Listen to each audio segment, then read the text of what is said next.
नमस्कार, मैं doctor NP. Prajapati, सहायक प्राध्यापक हिंदी। आज के वीडियो में हम चर्चा करेंगे मोहन राकेश जी का नाटक आधे अधूरे और उनका जीवन परिचय। इसके बाद हम चर्चा करेंगे, समीक्षा करेंगे आधे अधूरे नाटक का।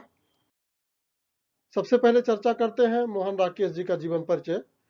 हिंदी के बहुमुखी प्रतिभा संपन्न नाट्य लेखक और कथाकार मोहन राकेश का जन्म 8 जनवरी 1925 को अमृतसर, पंजाब में हुआ था। उन्होंने पंजाब विश्वविद्यालय से हिंदी और अंग्रेजी में एमए उपाधि अर्जित की थी। उनकी नाट्य त्रयी आषाढ़ का एक दिन, लहरों के राजहंस और आधे अधूरे भारतीय नाटक साहित्य की उपलब्धि के रूप में माने जाते हैं। उनके उपन्यास और कहानियों में एक निरंतर विकास मिलता है, जिससे वे आधुनिक मनुष्य की नियति के निकट से निकटतर आते गए हैं। उनकी खूबी यह थी कि वे कथा शिल्प के महारथी थे और उनकी भाषा में गजब का सधाव ही नहीं, एक शास्त्रीय अनुशासन भी है। कहानी से लेकर उपन्यास तक उनकी कथा भूमि शहरी मध्यम वर्गीय है। कुछ कहानियों में भारत विभाजन की पीड़ा बहु सशक्त रूप में अभिव्यक्त हुई है। मोहन राकेश की कहानियां नई कहानी को एक अपूर्व देन के रूप में स्वीकार की जाती हैं। उनकी कहानियों में आधुनिक जीवन का कोई न कोई विशिष्ट पहलू उजागर हुआ है। राकेश मुख्यतः आधुनिक शहरी जीवन के कथाकार हैं, लेकिन उनकी संवेदना का दायरा मध्यम वर्ग तक ही सीमित नहीं है। निम्न वर्ग भी पूरी जीवंतता के साथ उनकी कहानियों में मौजूद है। इनके कथा चरित्रों का अकेलापन सामाजिक संदर्भों की उपज है। वे अपनी जीवनगत जद्दोजहद में स्वतंत्र होकर भी सुखी नहीं हो पाते, लेकिन जीवन से पलायन उन्हें स्वीकार नहीं है। वे जीवन संघर्ष की निरंतरता में विश्वास रखते हैं।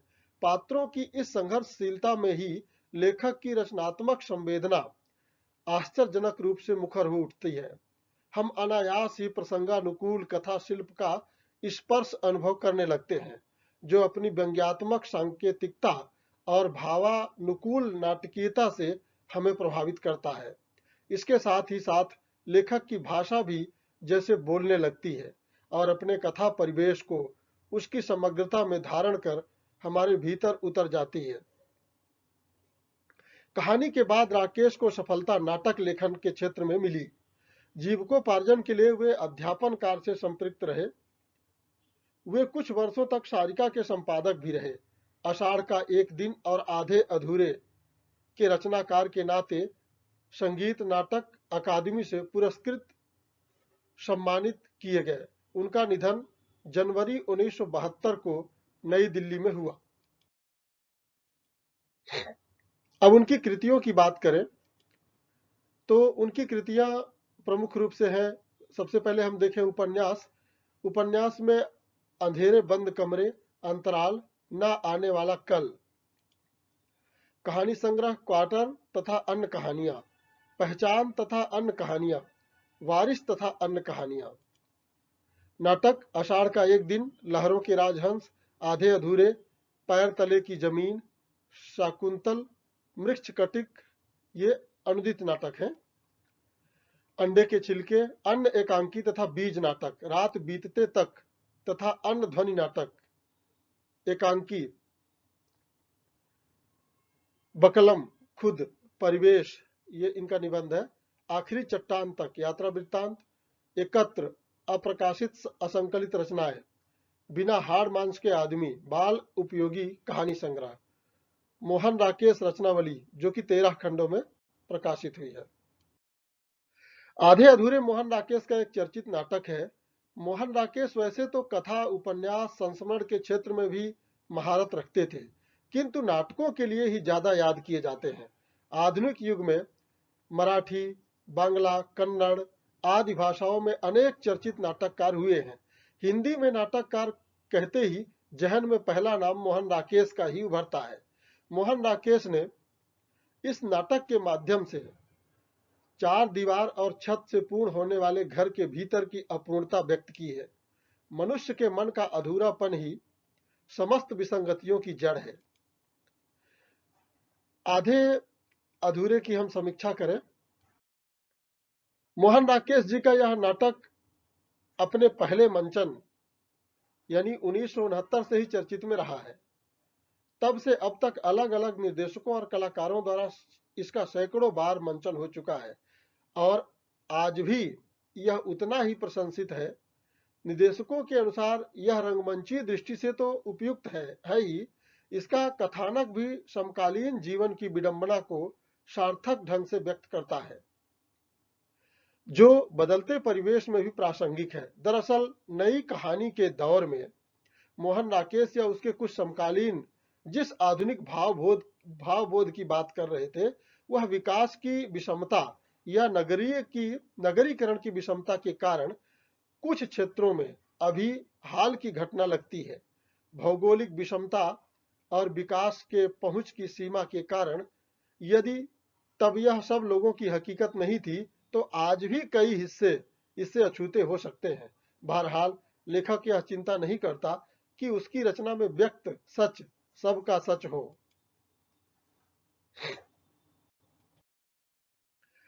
आधे अधूरे आज के जीवन के एक गहन अनुभव खंड को मूर्त करता है।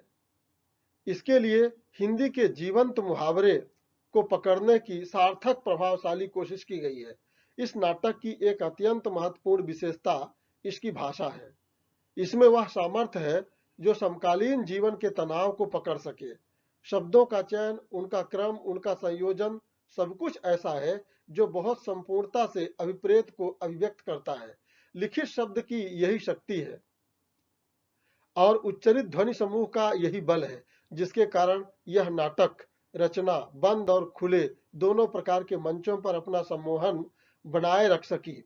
यह नाट्य एक स्तर पर स्त्री पुरुष के बीच के लगाव और तनाव का दस्तावेज है, दूसरे स्तर पर पारिवारिक विघटन की गाथा है।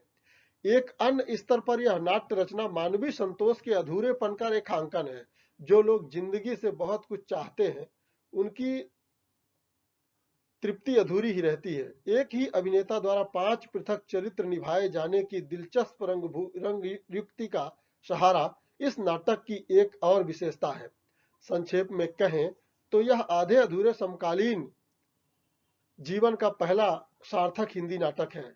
इसका गठन सुदृढ़ एवं व्यवस्थित है।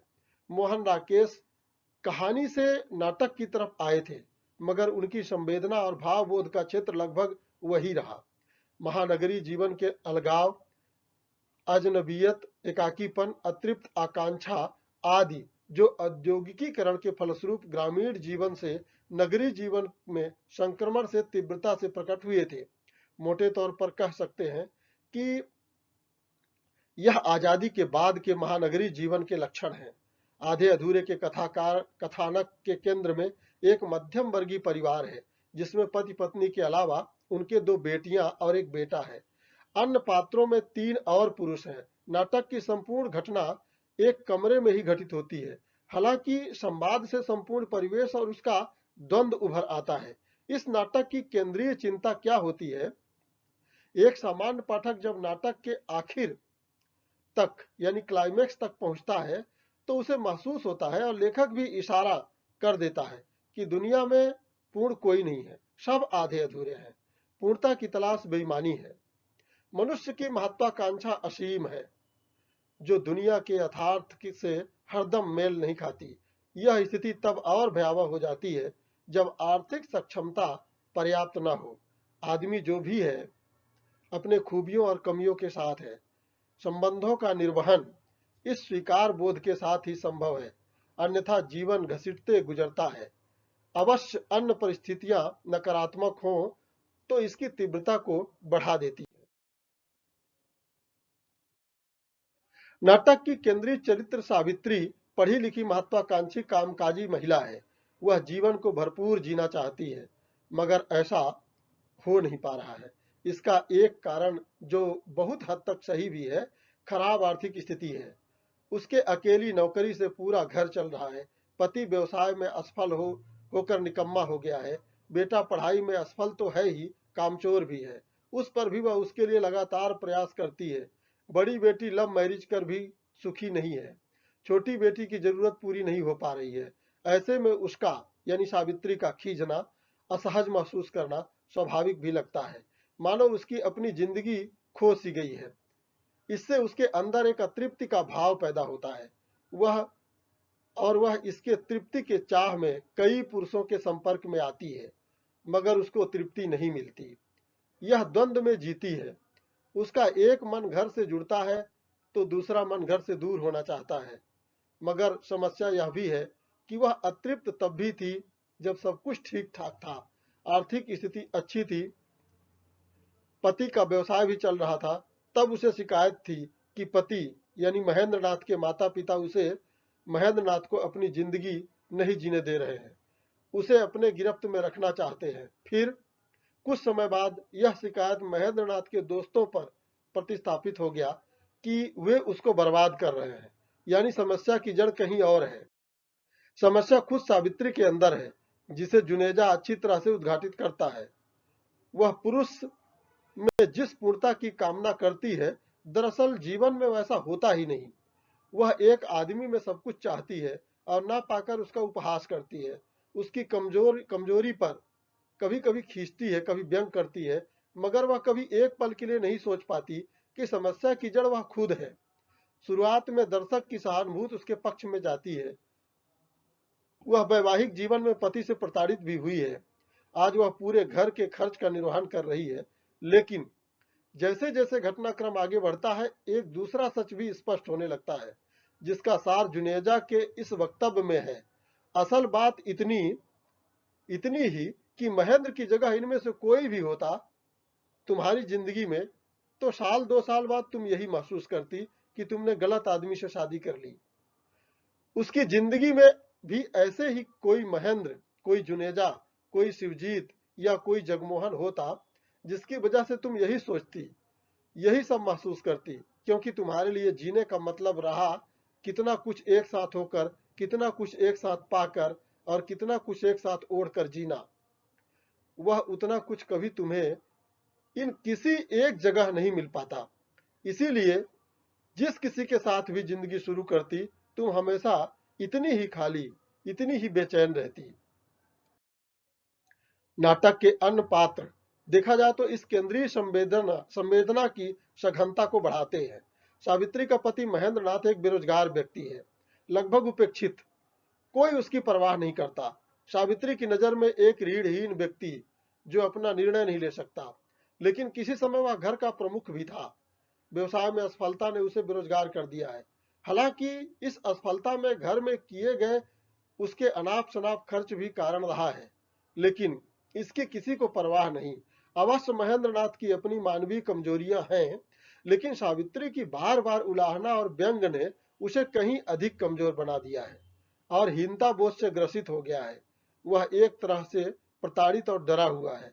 इसीलिए वह किसी पुरुष के घर आने पर कोई न कोई बहाना बनाकर बाहर चला जाता है।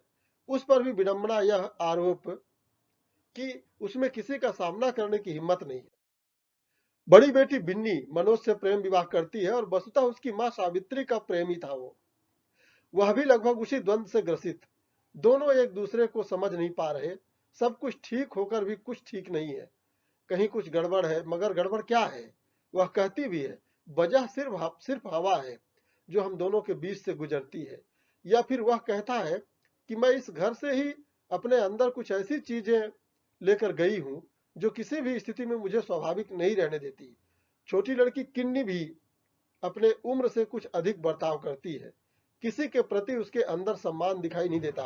बेटा अशोक भी अपनी कोई जवाबदारी नहीं समझता। सावित्री के क्रियाकलापों से वह असंतुष्ट जरूर है, मगर खुद अपना विचलन उसे दिखाई नहीं देता। सभी किसी न किसी मनोग्रंथि से ग्रसित लगते हैं। कुल मिलाकर पूरे घर के वातावरण में अस्वाभाविक अलगाव, असंतुष्टि व्याप्त है। कोई किसी को जानकर भी जानता नहीं। यह त्रासदी क्या एक विशिष्ट परिवार भर का है? दरअसल यह द्वंद्व पूरे मध्यम वर्ग का है, जहां बहुत सी आशाएं, जरूरतें, सपने पूरे न होने का घनीभूत होकर इस द्वंद्व को और भी ज्यादा बढ़ा देते हैं। अभाव के आंच में संबंधों के डोर टूटने लगते हैं, मगर अभाव ही इसका एकमात्र कारण नहीं है। हम सब इस बात को न स्वीकार कर पाने के लिए अभिशप्त हैं कि पूरा कोई नहीं है, सब आधे अधूरे हैं। कुछ लिंक हम दे रहे हैं आधे अधूरे मोहन राकेश पीडीएफ के लिए। आप इस लिंक में विजिट करके और आधे अधूरे की समीक्षा और उसका जो मूल पाठ है उसे आप पढ़ सकते हैं, समझ सकते हैं। धन्यवाद।